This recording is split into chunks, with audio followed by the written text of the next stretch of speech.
Light a campfire and everyone's a storyteller. Join us for some thought-provoking and beyond fireside chats. Hello and welcome to Leave Our World a Better Place. My name is Kasia and my guest today is Julian Fennessy, one of the directors and founders of Giraffe Conservation Foundation, the only NGO that concentrates solely on the conservation and management of giraffe in the wild. Julian will be speaking about how much giraffe numbers have declined in the past 30 years due to the impact of dwindling wild habitats and increased human encroachment. He will also tell us about efforts to increase giraffe populations throughout Africa, including translocations and the technical challenges that they pose. Julian, thank you so much for joining us here today to chat about giraffes. No, thanks very much. It's great to get online. Fabulous. You head up the Giraffe Conservation Foundation. Can you tell us a little bit about what that is and what it does? So the Giraffe Conservation Foundation is an NGO which are based here in Namibia, but we've got some offices throughout the continent as well as overseas. And the bottom line is we're there to try and secure a future for giraffe in the wild throughout Africa. My wife and I are both directors based here in Namibia. And the reality is that unfortunately giraffe numbers have been plummeting in some parts of the continent, while in others it's been quite positive. So that's really a silent extinction that's been going on. And, our job has been to increase awareness, education, and then couple with that, get on the ground and get a little bit dirty in conservation actions, working with governments, NGOs, and other partners to try and make a difference before it's too late. You mentioned that sort of silent extinction, and it's really true that there's no sort of big public focus on giraffe conservation as there is with some other wildlife species. What do you think accounts for this lack of awareness, and how are you working to change it? While everyone loves giraffe, they're probably the most iconic animal in the world. They're the tallest animal. They're on everything from Sophie le Giraffe, the teething toy, Glenmorangie, who have the largest stills in the world. They call them the giraffe stills, to Olympics. So they are so recognizable. But unfortunately, the bingos, as we call them, the big international NGOs, haven't really looked at giraffe as being under threat. And that's why a few years ago, after many, many years of doing a little bit of research on the side, we figured out that the story is not as positive as we thought. So unfortunately, elephant, gorillas, lion, they have this social structure, which is great, that bring them all together and it's more human-like, whereas giraffe have what we call a fission-fusion relationship. So they come together, go apart. They might have some mates, but it's not as tight bonds. So I think giraffe just sort of never were enamored as much from the social side, and this has really impacted people not doing any research on it, and as a result, obviously, not getting the awareness out there that things are going wrong. Is there a lot of research that's being done into giraffe? Is lack of understanding of the species a problem, perhaps? I think everything starts with knowledge. And unfortunately, until a few years ago, we really didn't know how many giraffe were out there, where they were, what were the true threats.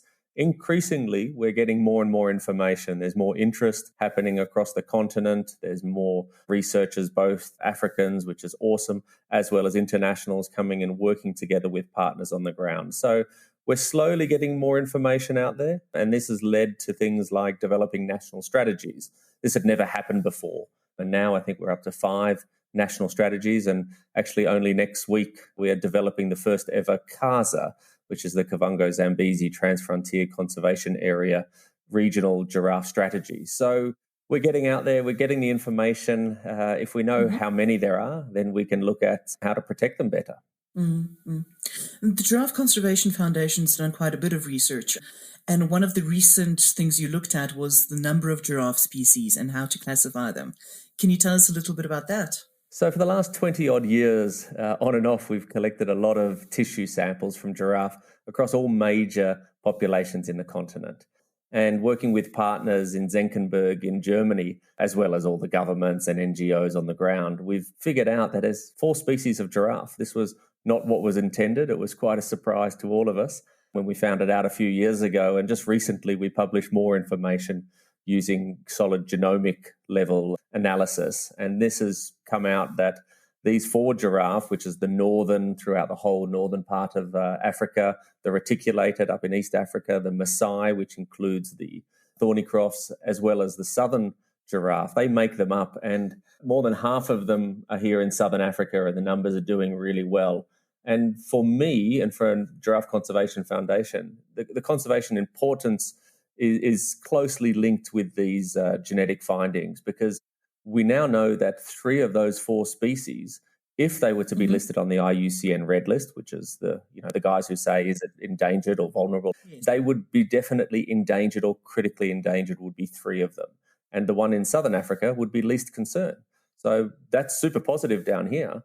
But actually, we've got to put the conservation effort and attention on those up in East and Central West Africa.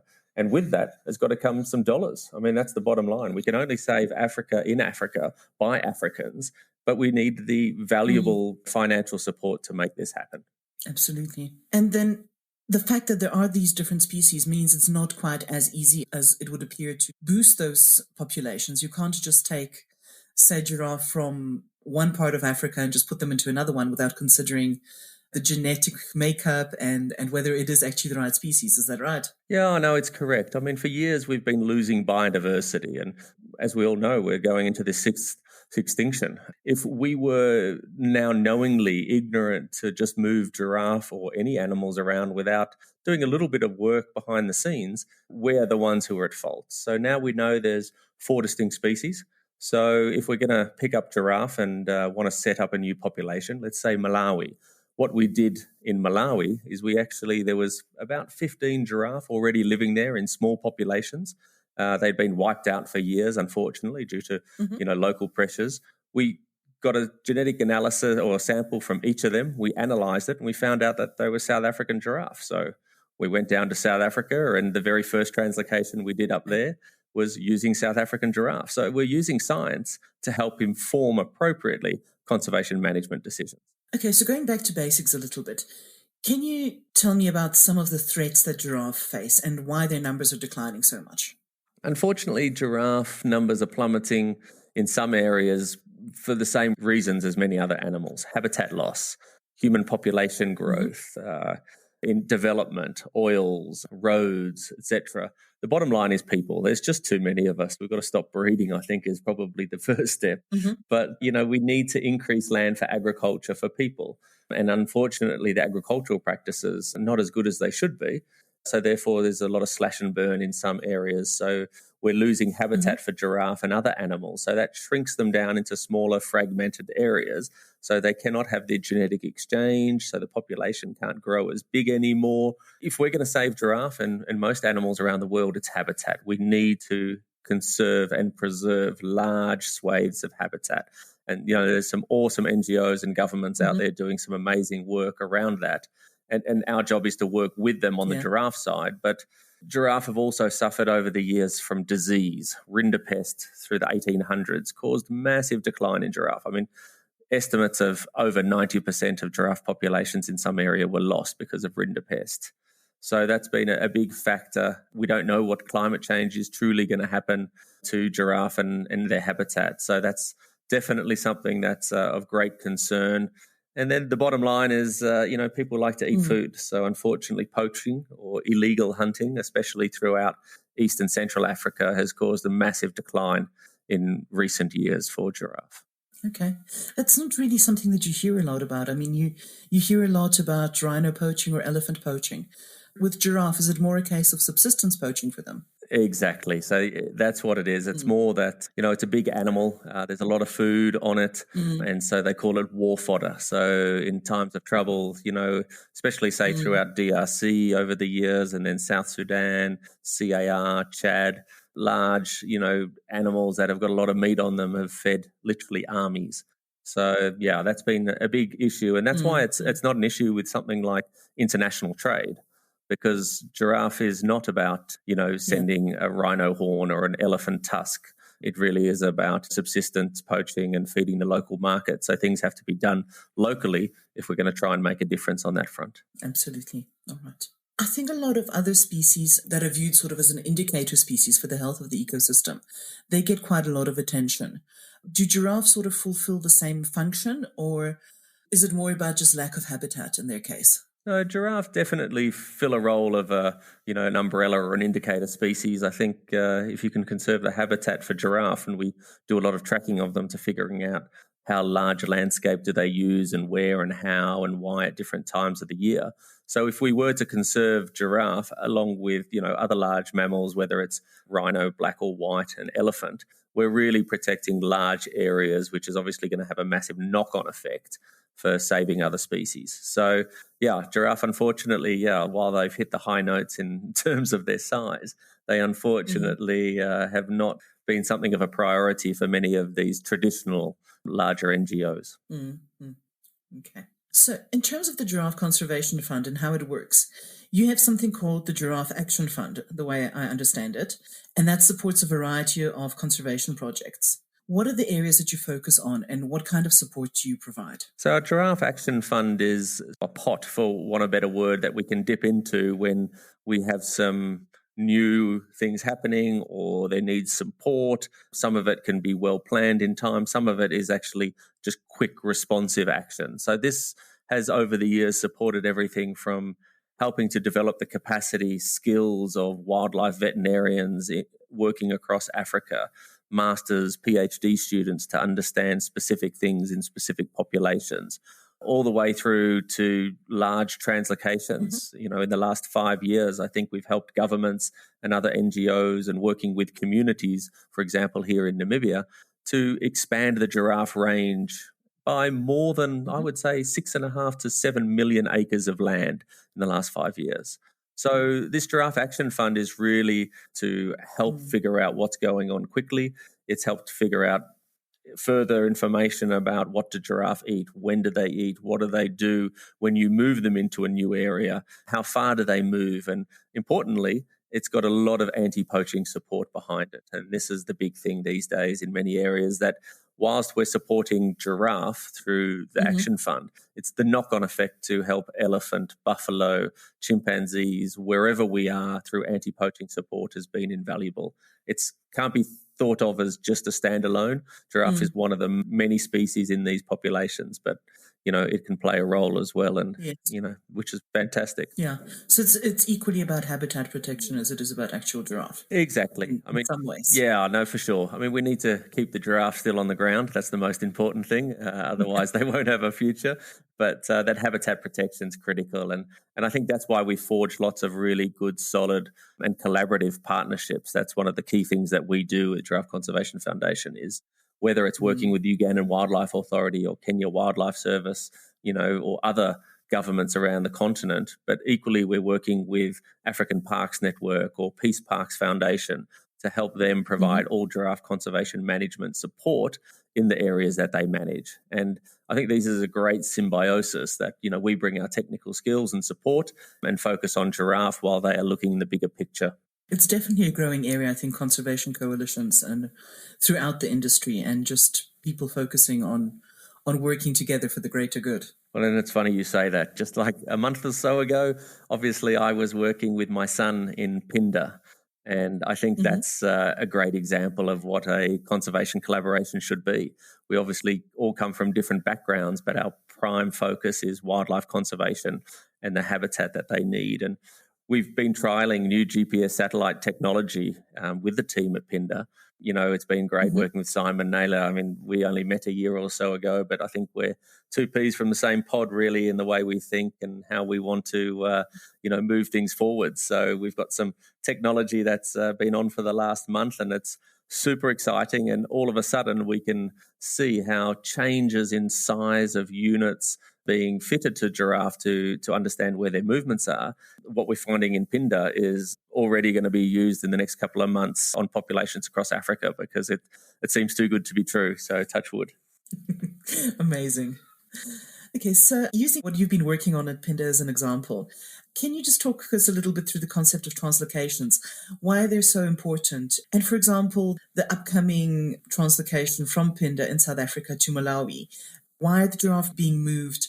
How were they chosen? Those kinds of details. So a giraffe translocation, is epic. There's no doubt about it. It looks great on film. Everyone loves it, but you don't do it just for fun. The whole idea is to restock or augment a population wherever it is in the African continent with giraffe that has become safe and secure, maybe after populations got locally extirpated or extinct because of whatever reasons years ago, whether it's civil unrest, whether it's poaching, whatever. So with any of these translocations, we spend a lot of time doing a pre-translocation assessment. Often that can actually take years, but normally it's 6 months to a year. You get on the ground of where the giraffe are going to, assess all of the impacts, the social, the ecological, and the economic impacts around bringing giraffe back to it. Are all the resources available? Is it a safe environment? You have to look at the veterinary side. And once you've made a decision collaboratively with others, in particular the governments and whoever's managing the land, then it's got to find a host population. Where are they coming from? And so specifically for Majeti, which is in Malawi, we identified that Phinda is a great population, and beyond with Phinda have worked together to be able to catch some of their giraffe to hopefully take up to Malawi soon. So the concept behind why is that they are South African giraffe. So that was the first important thing. They're in really good condition. We work with a game capture unit, Grant Tracy and his team, that located not too far from Phinda. And really it's about this collaboration of expanding wildlife in the continent. And Phinda and beyond came to the party and said we would love to collaborate and partner and support this effort with GCF as well as African Parks Network. So it was really quite exciting. I really do love bringing all these partners together and we're all on the same page, because too often or not, we're a little bit selfish as humans. As this moves forward, the individuals will be caught, they will be put in a boma for a number of weeks, just so that they can calm down and really relax. They'll be getting food that's delivered to them daily. So, fresh browse and whatnot. So it's a little bit like a giraffe hotel, so to speak.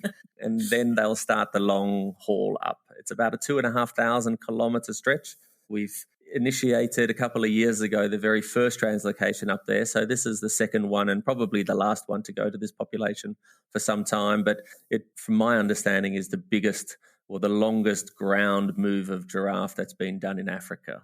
So it's pretty exciting. It's always can be a problem. There's things that can go wrong, but by working with professionals and experts, we try and minimize the impact of those things. So translocations, it's hectic, it's amazing, it's thrilling, it's nerve-wracking, it's all of these things combined. And by bringing together, all of the best people, hopefully we're doing the right thing for giraffe conservation long-term by being able to bring giraffe back and grow these populations. You make that sound really easy, like they just captured and then moved. But I'm sure there's a lot more logistics and challenges that go into this. Yeah.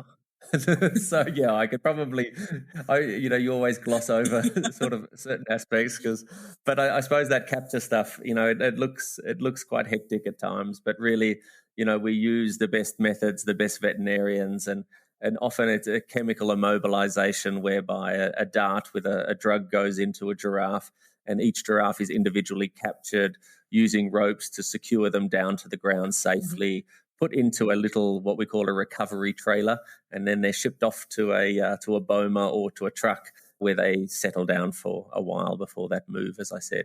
But it's dangerous for the animals, it's dangerous for the people. Luckily, over the last couple of decades, the method has got so much better. And, now everything seems to move as smoothly as it would for most other species, which is great. Yeah, I mean, giraffe are quite unique creatures, so I can imagine that's quite an interesting thing to do.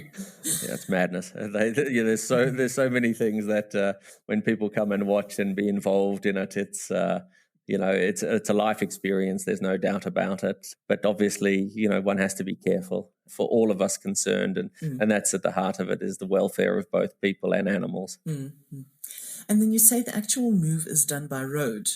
Is that sort of the safest way to do it? Is it usually the way that it's generally done, or are there a number of different ways? And how do you choose exactly how the movement gets done? Obviously, each move is different depending on where you're going and what you're doing. In Namibia, lately, there's been some translocations that giraffe have been captured. They've been taken down to the harbour at Walvis Bay. They've been put on a boat. They've been shipped up to DRC by boat, then on the truck, then they go into the new reserve they're going. Or, if it's little giraffe that have been translocated overseas or taken to zoos and whatnot over the years, many of them have either gone by a ship for many weeks, or they've actually gone in big planes. So there's a whole host of ways. We don't do it that way normally. We don't take these animals too far, although 2,500 kilometers is a long way. But by road, we find it's the safest. We can stop along the way. We can feed the giraffe. So it works best for us. That's important. It could be short moves, anything from an hour or 5 hours to 2 days. We've done in Niger in the last couple of years. But 3 days or so is what it takes to take them up to Malawi from South Africa, because you have to go through all the borders and, go through the appropriate veterinary procedures. So everything takes time. This is Africa. So we have to have a lot of patience, and hopefully, things will turn out the way they should be. Absolutely. So what happens once the giraffe arrive at their destination? Is there a quarantine period when they arrive? Are they put into a boma to adjust, or are they just directly released onto the reserve? So the ones up in Malawi in particular, we'll take them up. They'll obviously just relax in the truck a little bit, and then we'll release them out into a boma area that's been created. And that will give them time to obviously come together as a herd, for want of a better word. They don't have that social structure, but they're sort of now a bunch of giraffe who have been moved together, so they know each other quite well. It'll give them time to feed. There's water. And that boma period can be anything from a half a day to a couple of days. And it's really just to see if they're relaxed and settled. There's no science behind it other than getting a feel for it. And then once it's time, we'll open, in this case, it'll be curtains, and they'll go out and we'll monitor them forever, essentially. So the giraffe that we took up there a number of years ago, we still, every month, there's reporting on them. How are they going? Are there new ones on the way? Touch wood, that will happen soon. But so it's really important that, the translocation, it's not all the sexy part, so to speak, of going and capturing and having a film team around and looking good and all of that. It's really the long-term monitoring to make sure that they are safe, and then make the right decisions for the next translocations based on what we've learned from the previous one. Yeah. How do you actually carry out that monitoring afterwards? Is it basically a visual process? You go out into the field and check on them, or do they have some kind of tags on? How's that actually managed? So often we use GPS satellite units to be able to monitor them, and we're quite lucky. Giraffe are quite tall, so we put them on their ossicone most recently, and they with a little solar panel, and actually, wow. they're like their own walking tower, which is awesome.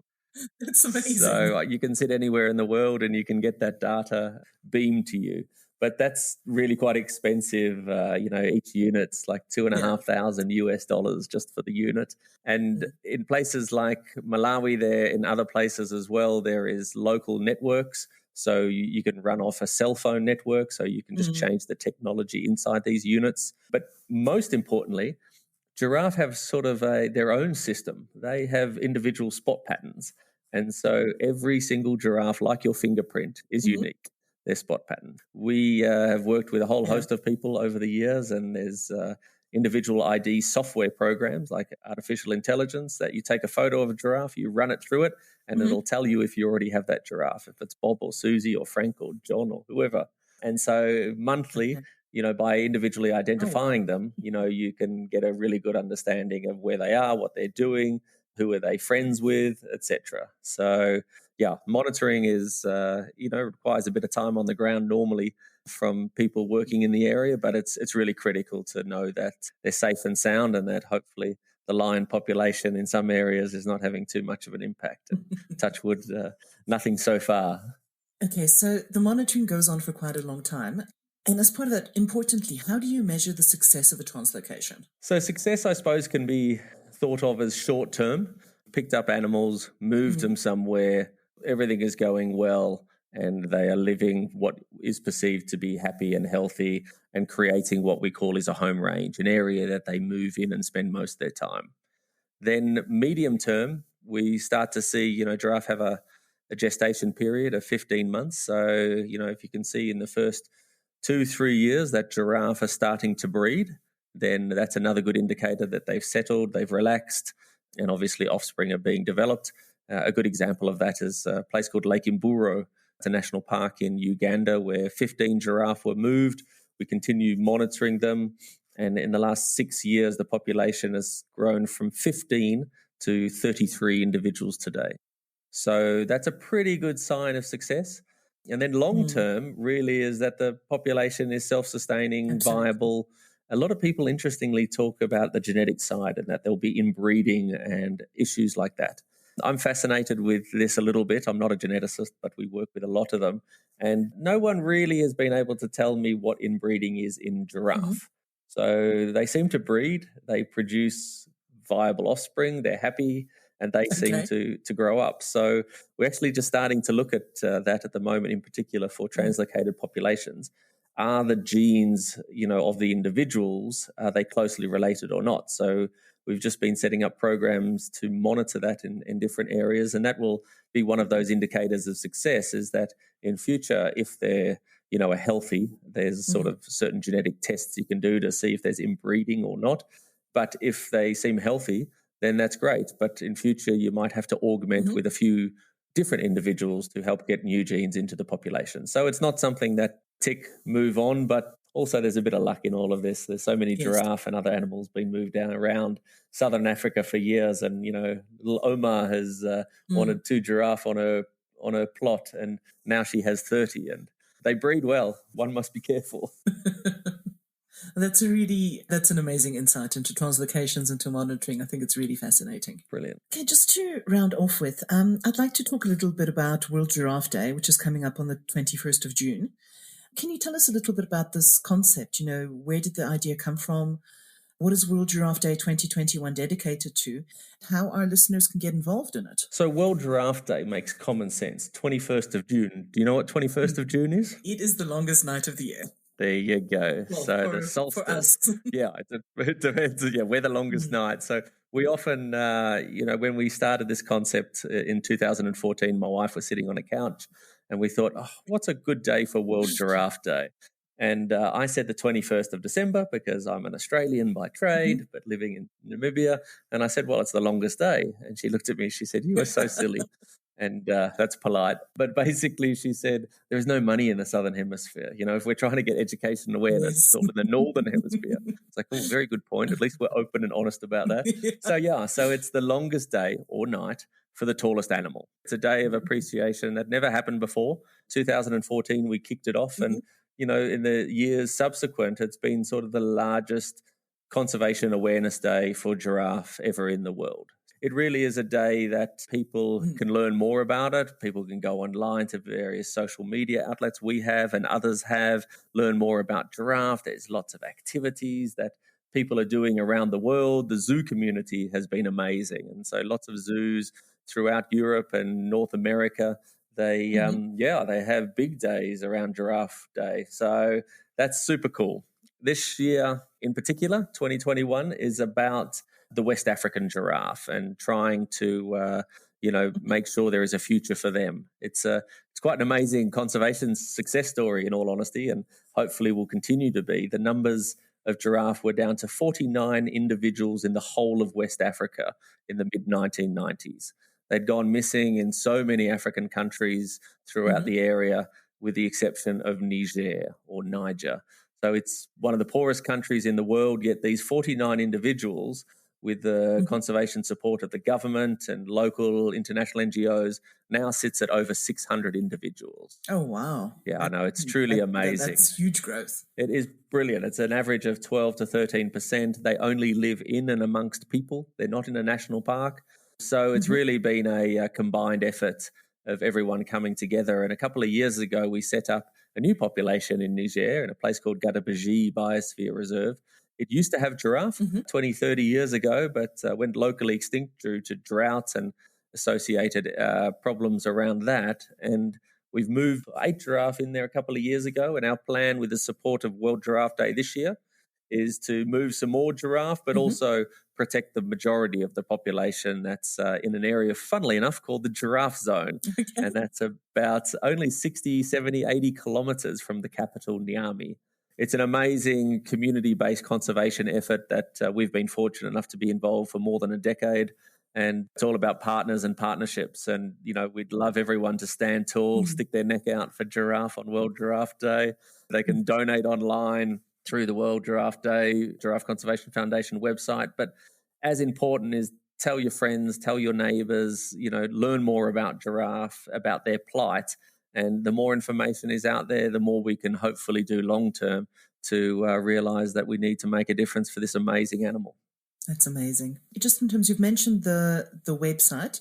Do you maybe want to give the web address and maybe talk about any other ways that listeners can support online? I know you've got an Adopt a Giraffe thing going on and an online shop as well. Yes, you probably know more about it than I do. I'm luckily sitting in the background. But giraffeconservation.org. And then we have a Facebook, which is similar, and then a Twitter handle, which is save._giraffe.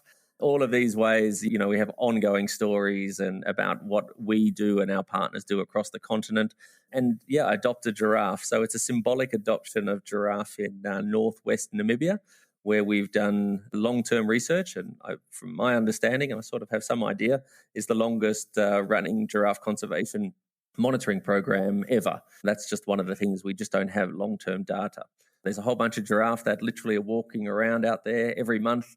We have our field monitoring team that spot these giraffe and all the others, and we provide updates to everyone about what's going on, where they're moving, who's hanging out with who. So, Adopt a Giraffe, get online, and, this will help you learn more about giraffe. Give it to a friend. It's a perfect present for mid-year or for Christmas.